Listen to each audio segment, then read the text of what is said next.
नमस्कार। साल 2026 भारत में पैसों को लेकर कुछ बहुत बड़े बदलाव लाने वाला है और ये ऐसे बदलाव हैं जो हम सब पर किसी न किसी तरह से असर डालेंगे ही। तो चलिए इस विश्लेषण में एक-एक करके इन सभी नए नियमों को समझते हैं। अब ये बदलाव जितने ज़रूरी हैं, उतने ही कह सकते हैं कि उलझे हुए भी लग सकते हैं। लेकिन घबराने की कोई बात नहीं है। हम इन सभी को एक साथ समझेंगे ताकि एक साफ तस्वीर सामने आ सके। तो ये है हमारा रोड मैप। हम इन बदलावों को 5 हिस्सों में देखेंगे। नौकरी, बचत, टैक्स, स्वास्थ्य और हाँ, पैसों का भविष्य। इससे ये समझना बहुत आसान हो जाएगा कि ये सब हमारी रोजमर्रा की आर्थिक जिंदगी को कैसे बदलने वाले हैं। ठीक है, तो चलिए शुरू करते हैं। पहला सेक्शन है हमारी नौकरी। किसी भी इंसान की आर्थिक नींव उसकी नौकरी ही तो होती है, और अब नए कानूनों से इसे पूरी तरह से एक नया रूप दिया जा रहा है। देखिए, भारत ने दशकों पुराने और उलझे हुए श्रम कानूनों के जाल को हटाकर उन्हें सिर्फ 4 आसान कोड्स में बदल दिया है और यह बदलाव देश के हर कर्मचारी पर असर डालेंगे, चाहे वो संगठित क्षेत्र में हो या असंगठित। तो इससे कर्मचारियों को क्या ठोस फायदे मिल रहे हैं? सबसे पहली बात, न्यूनतम मजदूरी अब एक कानूनी हक बन गया है। अपॉइंटमेंट लेटर का अनिवार्य होना रोजगार को ज्यादा औपचारिक और सुरक्षित बनाता है। और हाँ, महिलाओं के लिए काम के मौके बढ़ रहे हैं, वो भी सुरक्षा की पूरी गारंटी के साथ। चलिए अब दूसरे सेक्शन पर आते हैं, हमारी बचत। लोगों की भविष्य की बचत, खासकर ईपीएफ यानी एम्प्लॉयज प्रोविडेंट फंड, उसे निकालने और बढ़ाने के तरीकों में बहुत बड़े अपडेट्स आए हैं। ये नया नियम मुश्किल समय में एक बहुत बड़ा सहारा बन सकता है। सोचिए, पहले जहां पैसों के लिए 2 महीने का लंबा इंतजार करना पड़ता था, वहीं अब नौकरी छूटने के तुरंत बाद 75% तक रकम मिल सकती है। ये एक तरह का फाइनेंशियल फर्स्ट एड है। और सबसे अच्छी बात यह है कि ये प्रक्रिया अब पहले से कई ज्यादा आसान हो गई है।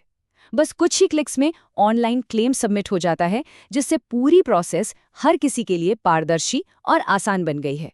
ईपीएफ नियमों में और भी कई छूट दी गई हैं। मतलब अब पढ़ाई, शादी या घर बनाने जैसे जरूरी मौकों पर पैसों तक पहुंचना पहले से कहीं ज्यादा आसान हो गया है। तो अब ये सिर्फ एक रिटायरमेंट फंड ना रहकर जिंदगी के हर मोड़ पर काम आने वाला फंड बन गया है। अब बात करते हैं उस विषय की जिससे अक्सर लोग थोड़ा घबराते हैं, टैक्स। 1 अप्रैल 2026 से एक बिल्कुल नया आयकर अधिनियम लागू होने वाला है और इसका मकसद पूरी व्यवस्था को आसान बनाना है। देखिए, नई टैक्स व्यवस्था अब डिफ़ॉल्ट विकल्प है। मतलब अगर कोई विकल्प नहीं चुना जाता तो टैक्स इसी के तहत कटेगा। नई व्यवस्था में ज्यादा टैक्स स्लैब हैं, जिसका मतलब है कि आय बढ़ने के साथ टैक्स का बोझ धीरे धीरे बढ़ता है, न कि अचानक। लेकिन कहानी सिर्फ स्लैब दरों पर खत्म नहीं होती। असली फैसला इन नंबरों पर निर्भर करता है। नई व्यवस्था में स्टैंडर्ड डिडक्शन ज्यादा है और टैक्स छूट का दायरा भी बड़ा है। इसका सीधा मतलब है कि जो लोग कम निवेश करते हैं या जिनके पास क्लेम करने के लिए ज्यादा कटौतियां नहीं हैं, उनके लिए ये बहुत फायदेमंद हो सकता है। तो फिर पुरानी व्यवस्था कब बेहतर है? इसका एक सीधा सा हिसाब है। अगर कुल कटौतियां जैसे एटीसी, एचआरए और होम लोन का ब्याज इन राशियों से ज्यादा हैं, तो पुरानी टैक्स व्यवस्था अभी भी एक बेहतर विकल्प हो सकती है। ये पूरी तरह से किसी की व्यक्तिगत वित्तीय स्थिति और निवेश की आदतों पर निर्भर करता है। चलिए अब स्वास्थ्य की ओर बढ़ते हैं।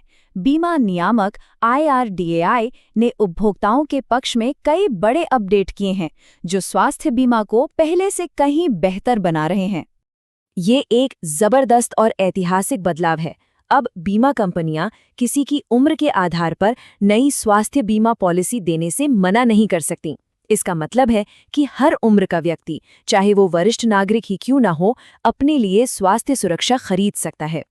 इन नए दिशा निर्देशों का मतलब है पॉलिसी धारकों के लिए ज्यादा सुरक्षा और निष्पक्षता। पहले से मौजूद बीमारियों के लिए इंतजार का समय कम हो गया है और पॉलिसी बदलने पर भी सारे फायदे बने रहेंगे, जिससे ग्राहकों को बेहतर सेवा चुनने की पूरी आज़ादी मिलती है। और अब हमारे अंतिम सेक्शन पर आते हैं, वो टेक्नोलॉजी जो हमारे रोज के लेन देन का तरीका ही बदल रही है। यूपीआई अब सिर्फ छोटे मोटे भुगतान तक ही सीमित नहीं रहा। कुछ खास तरह के बड़े लेन देन जैसे निवेश या बीमा प्रीमियम के लिए इसकी सीमा बढ़ाकर 5 लाख रुपए कर दी गई है। ये दिखाता है कि यूपीआई अब भारतीय अर्थव्यवस्था के हर हिस्से में अपनी जगह बना चुका है। अब बात करते हैं सीबीडीसी या डिजिटल रुपए की। आसान भाषा में कहें तो ये रिजर्व बैंक द्वारा जारी किया गया रुपए का ही एक डिजिटल अवतार है। और ये अब सिर्फ एक प्रयोग नहीं रहा, बल्कि असल दुनिया में इस्तेमाल होने लगा है। तो इसका असल मतलब क्या है? देखिए, यूपीआई एक पेमेंट सिस्टम है जो बैंकों के बीच पैसे ट्रांसफर करता है, जबकि सीबीडीसी खुद पैसा है। ठीक वैसे ही जैसे जेब में रखा नोट, बस डिजिटल रूप में। इसका मतलब है कि अब व्यापारी यूपीआई की तरह ही सीधे डिजिटल रुपए में पेमेंट ले सकेंगे, जिससे भुगतान और भी ज्यादा तेज, सुरक्षित और प्रोग्राम करने योग्य हो जाएंगे। तो इन सभी बदलावों से हम क्या सीख सकते हैं? 3 मुख्य बातें उभर कर सामने आती हैं: लचीलापन, डिजिटलीकरण और व्यक्तिगत जिम्मेदारी।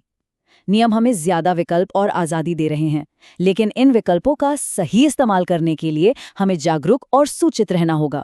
और अंत में ये सवाल सोचने पर मजबूर करता है। ये नए नियम लोगों के हाथों में ज्यादा नियंत्रण और शक्ति देते हैं। अब ये हर व्यक्ति पर निर्भर करता है कि वह इन नए उपकरणों का इस्तेमाल अपने वित्तीय भविष्य को बेहतर बनाने के लिए कैसे करता है।